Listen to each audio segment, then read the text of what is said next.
Welcome to this episode of the FFF Show. Eva and I today are going to talk about what is this thing going on across the country with you go on vacation or your mom dies or for some reason you've been away from a house for a while and you get back and somebody else is living in it and they're only squatting and you can't kick them out. Did we have that here? Let's talk about it.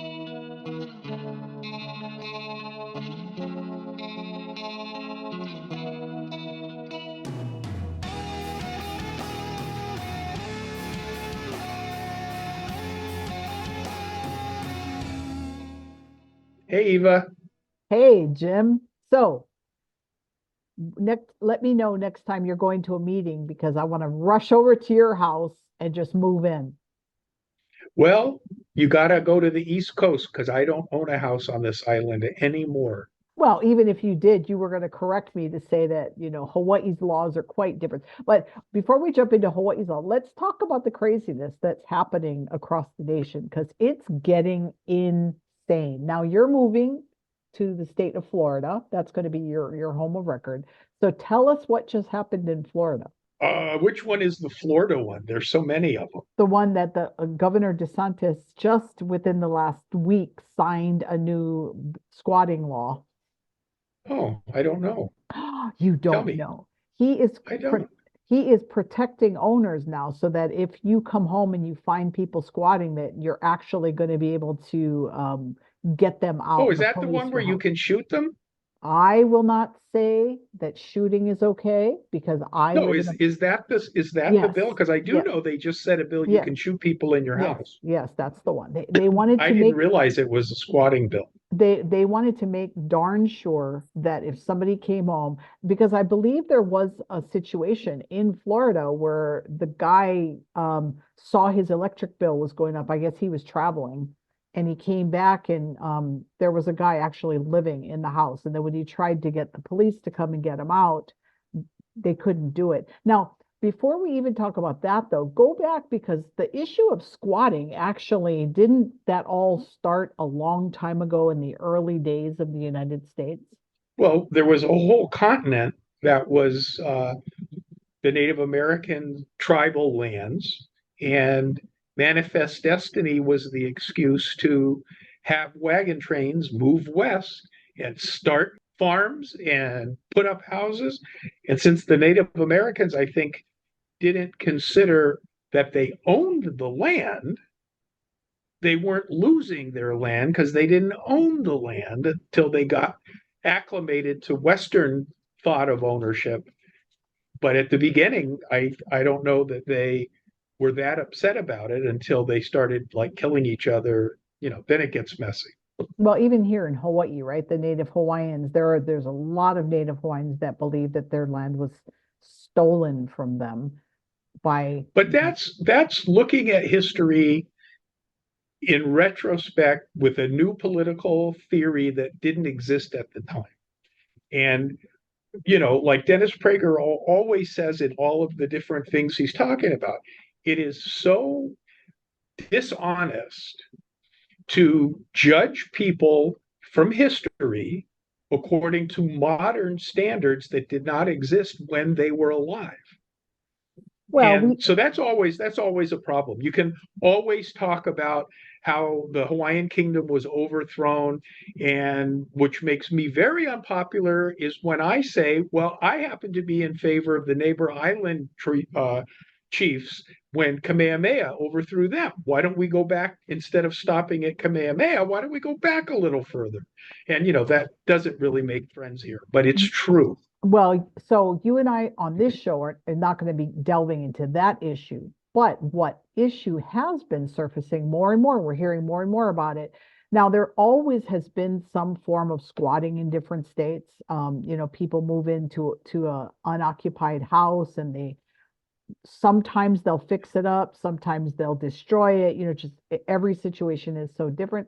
But we're hearing more and more about it now. And in fact, there was an immigrant who was here in the United States that didn't do it the legal way, that actually was encouraging people to squat in on TikTok. unoccupied housing. And one thing that you've got to keep in mind, and everybody listening to this show, watching this show, so historically, the squatting that you're talking about has always been illegal. It's always been illegal to take over another person's property for your own purposes. What's happened in the intervening decades in many states is the legislature, how did they get their jobs? Gee, I wonder if it had anything to do with elections. So the legislatures passed consumer protection laws, statutes that protect people from the normal common law solution to the legal problems. Because most of American law comes from 1066, William the Conqueror in England. And in the meantime, over those centuries, legislative acts were also made. But when the colonists came to the United States, when it was British colonies, when it was Spanish colonies, when it was French colonies, wherever the place was, they brought with them the common law of their European home country. And so the common law is the first go-to to try and figure out a legal problem. And then you look to see if statutes have changed the common law, or you may already know that statutes did, so you can skip the step. But the point is, under the common law, you had no legal authority to take over somebody else's place of residence because they didn't happen to be there, because either they passed away, they moved away, but they still owned the house. It's not abandoned. It's just not rented out to somebody. Well, and plus there's Um, homes that might be in probate, right? I mean, there are some homes that are in probate for a long time that are unoccupied, right? Because of what's happening. And it so doesn't, apparently in California, there's a law that says if you find an empty house and you move in, you're protected through whatever the process is. I don't know. I do know that in Hawaii, if you claim to have an interest in the ownership of the property, you can't be kicked out like you would be in a landlord tenant thing with a lease. You have to have a 3 year long trial to determine what interest in the real estate you have based on where you claim it came from. And I know that one of the cases in California, I think it was, the the owner died, the daughter inherited the house, hadn't been living there because it was her mother's house, came to the house to get it because it now became her house and there were people living there. yeah, that's the And house that I believe is across the street from Michael Jordan's house. It's in like a high affluent neighborhood, right? And it wasn't just one pe person that moved in. I think it was like a group of people. but they claimed that they had a lease. And if you claim you have a lease, it should be in writing because the statute of frauds from the common law from England says that in order to prove in court ownership of land, the conveyance has to be in writing for evidentiary purposes. Well, if he couldn't produce the lease because there really never was one, in Hawaii, that would have been the end of it. But apparently in California, not so much. And this is a state by state law situation. So in any different state, the law of that state will regulate how it happens. Now, should Congress pass a national law on this? Absolutely not. It is not within the constitutional structure of the federal government to get involved in this. It's a local matter. Well, I tell you, so as people of faith, right, no matter what state you live in, right, you're looking at how this issue is disrupting the fabric of our neighborhoods, right? We have this feeling that there's an undermining of the stability of families, right? Because if it happens in your neighborhood, right, then you suddenly feel unsafe. On one hand, we feel like that we want to find out what might be the root causes of all of these people suddenly moving into unoccupied. I mean, is it being moved and encouraged? Yes, right. We're seeing that happen. That gentleman on TikTok, he was actually encouraging people to do it. And then so you get people of faith that are sitting there, well, what about, I mean, could it be possible that it might be a family that really needs a place to stay, right? So what are the answers? I mean, how do we as people of faith look at this? Because on one hand, we want to make sure our neighborhoods and our families are protected and that we're secure, that we're not going to suddenly come home from vacation, like you said, and there be people living in our house. Now, Hawaii, and I do want you to get more into detail about Hawaii law, but in some of these other states, it's scary, Jim, because what happens is these people are coming home, they're calling the police. The police are coming over and saying, we cannot do anything. And suddenly these people are finding out that, wait a second, how do I solve this problem? There was a gentleman that decided he was going to do it in an interesting way, and I'm not sure what state it was, but what he did was is he waited, he kind of stalked the family that was like living in his property, and he waited until they all left one day, and then he got in, changed all the locks and moved everything out of their house and actually moved into one of the bedrooms. And he also ahead of time got a lease agreement from his mother who actually owned the property. And so this time when those squatters came back, they were claiming they had a lease. But he actually had a lease signed by his mother, and the police were able to help. Now, I don't know, there might be some other intricacies about this situation, but I think that it's horrible that somebody had to go through all of that when the house belongs to his mom. So let's go to the very beginning. The ownership right with respect to anything, but especially your home, includes the right to use it, the right to derive income from it, and the right to exclude others. And where you have elected prosecutors from the George Soros School of Prosecuting Attorneys who don't want to prosecute crimes because it's part of the unraveling of our society. If the prosecutors tell the police officers, we're not going to prosecute that, the police officers aren't going to arrest anybody because it's wasting their time. If the legislature or the city council is actually passing a law protecting a squatter against the right to exclude that the owner of the land has, you've been voting for the wrong people. Okay, so explain the difference. This is a really good place for you to do this. Explain the difference from, so here in Hawaii, there was a whole bunch of people that squatted on the property of the old Pearl City drive-in, right? They moved in and The cam drive-in. right, the cam drive-in. So now there's a difference, right, between what happened there and what would happen if somebody saw a vacant house and moved in. Okay, so in the state of Hawaii, real estate law has two different focuses. One is on residential dwellings, and that's the landlord tenant statute, which is chapter 507, if you want to look it up. And if you have a lease to lease somebody else's place and live in it, you are protected under chapter 507 because our legislature back in the 70s created that separate legal statute to protect tenants from getting kicked out. And it requires that landlords that own the property in a lease arrangement have to go through certain hoops, give certain notices. They can't just change the locks, they got to go through the court system.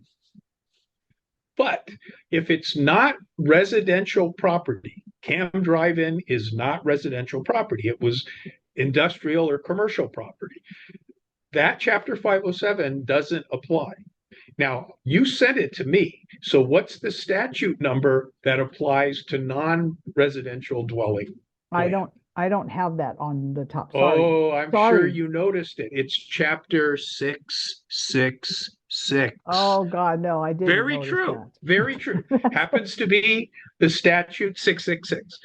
So that statute has very little protective rights for the lessee of the land. Neither of those have anything to do with squatters. Those are the laws that govern leases of land or dwellings in Okay, Hawaii. so in that cam drive-in situation, then why was that not considered squatting? Because they were living there illegally. Okay, so it's not residential property, so the landlord tenant code doesn't apply to it. Right. It's just the commercial, like for shopping center spaces, vacant agricultural land, vacant industrial land. So you would say that they were squatters, except squatters is not a legal term in Hawaii, because if somebody is illegally using your land, you've told them to leave, and they don't leave, they are trespassers, and you get them kicked off through the trespassing statute.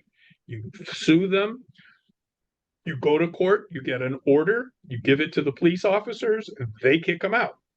Now, somebody, let's just say that somebody has a handwritten note here in the state from some elderly person that maybe they took care of that said, I want you to be able to stay in my house, long after I go. And then the person passes away, right? That person stays in the house for like 15 years and they fix it up and they have this little piece of paper, right? Are they there illegally or not? So that is a contracts analysis. In order to have an enforceable contract, you have to have an offer. It has to be accepted by the other party. Both parties have to give something up and both parties get something out of the transaction. It has to be in writing and signed by the person against whom it's being enforced. So you haven't given me enough details. Oh, Assuming your little piece of paper qualifies as a contract, then the question becomes, when the signer of the lease, so to speak, died, did the right to the space die with them or not?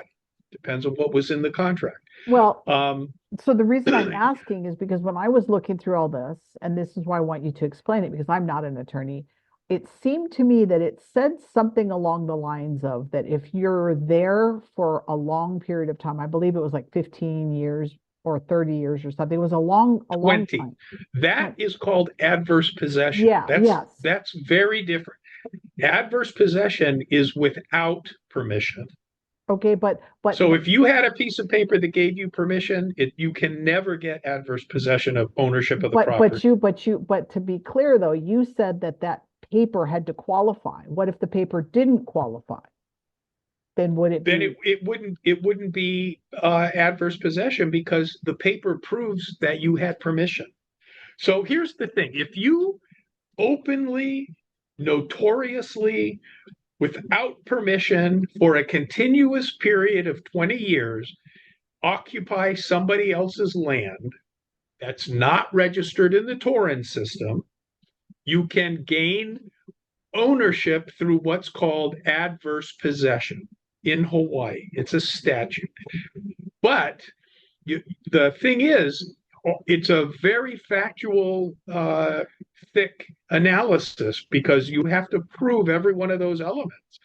And if you had permission or if you were sneaking in and out so nobody knew you were there, if you weren't consistently there all the time, it doesn't mean you can't go to the store, but that was your place of uh, business or residence or whatever continually for the full 20 years, you can't get adverse possession. And the reason for that is owners of land are supposed to own and maintain and know what's going on their land. So And if there's you've been out of touch with your own land for 20 years, the law doesn't want to facilitate that. Well, I tell you what, there's so much craziness in our real estate law, and I would not want to be a real estate attorney today. I mean, I don't know if you're following that case on the Big Island. A woman on the mainland bought property on the Big Island, and then a $500,000 home was accidentally built on her property because I guess, That's just negligent building. yeah. If you don't know how to get a survey that tells you the four corners and the lines that are the perimeter of your property, you're an idiot. So what do you think is going to happen with that case? Because they're trying to go after the homeowner now or the landowner. And, she's making all these claims that now there's now the land is worth way more and all that stuff. And whose fault is it? I mean, to me, it seems like if you built a house, a $500,000 house on somebody else's property, you're out the $500,000 because, I mean, Well, whose but you're fault is not, it? because the law is very fair, tries to be, when Okay. politics aren't involved. Okay. And So, since we'll assume it wasn't Donald Trump that built the house on the wrong lot, there's no politics. If it were Donald Trump, he'd lose because of the politics in this state. so But what? so here's what the law does. The law would say, I paid somebody to build a house on my lot. They mistakenly built it on your lot. You have been unjustly enriched by the value of my house on your lot. Right. So Right. you should pay me the value or give it up. Now, is it on post and piers? They can pick it up and move it next door, unless it's on a mountainside or something. No, it's a If it's a it's it's a nice estate land on the Big Island. so, if the land was vacant at the time that the house was built on it Yes, there wasn't incorrectly, anything on it. All she then had bought then land. if it was my contractor that put it on the wrong lot and the owner of the lot didn't want to give me the money so I could do it again on my own, I would be asking my contractor and my surveyor and my architect who were responsible for this stuff, how much insurance do you have? Because you got to pay me the money I put into building that thing so I can build another one next door. So, but I know that it doesn't have anything to do with squatting, but I'm still confused. So, what do you think that the whole, not the homeowner, but the landowner, what is her responsibility since she had absolutely nothing to do with this house being built? If so, I'm not sure exactly how this occurred because it seems impossible to really happen just because of all the years I've done real estate law. It's impossible to be on the wrong lot unless whoever put down on the dirt where the house was going to be, they were negligent. They were absolutely negligent. That's what the landowner is saying. She's And saying you're that, responsible for your negligence, which is well, why you have insurance. yeah, I don't have all the details from the story, but it looks like that she's not even like it would be different if, wow, it's a $500,000 home. It's a great home. I'll just, you know, pay the cost of the building because I like it or whatever. But apparently she doesn't even like it. So now she feels she's stuck, you know. So if it was me, I would get the value that it took me to pay to have it built, plus the value it's going to take me when I knock it down and remove it, because the neighbor doesn't have the right to a free house by mistake. Right, right, And right. and then I would have my architect, my engineer, my surveyor, my contractor, whoever should have noticed this, have their insurance give me the cash, and I'll hire other people to build it in the right place. Yeah. Well, it's interesting because using the same argument, that's what squatters, I've actually seen posts of squatters that are busted that are saying, basically, I have the right to your house because I don't have a house. You're not living here. Um, And that's not America. That is lawlessness. And that's what we're getting from George Soros prosecutors, President Biden's Justice Department. This is not America. And the reason America has been so prosperous is we were a country, a nation of laws, not a nation where men decide when the laws do and don't apply. They have to be equal, or you're not a nation of laws. And if you're not a nation of laws, like Venezuela or Mexico or some other places, you don't prosper because it's not the kind of a system to invest in. it's a really interesting situation because, nobody should be allowed to take over somebody's house illegally. And No. then for the homeowner to be responsible for changing locks and all this, it just seems ridiculous. And not only that, some of these stories, these people are ruining their house. Like they're Sure. destroying it, you know? So it's like you're really put in a situation that I don't believe is fair. I don't believe it's just.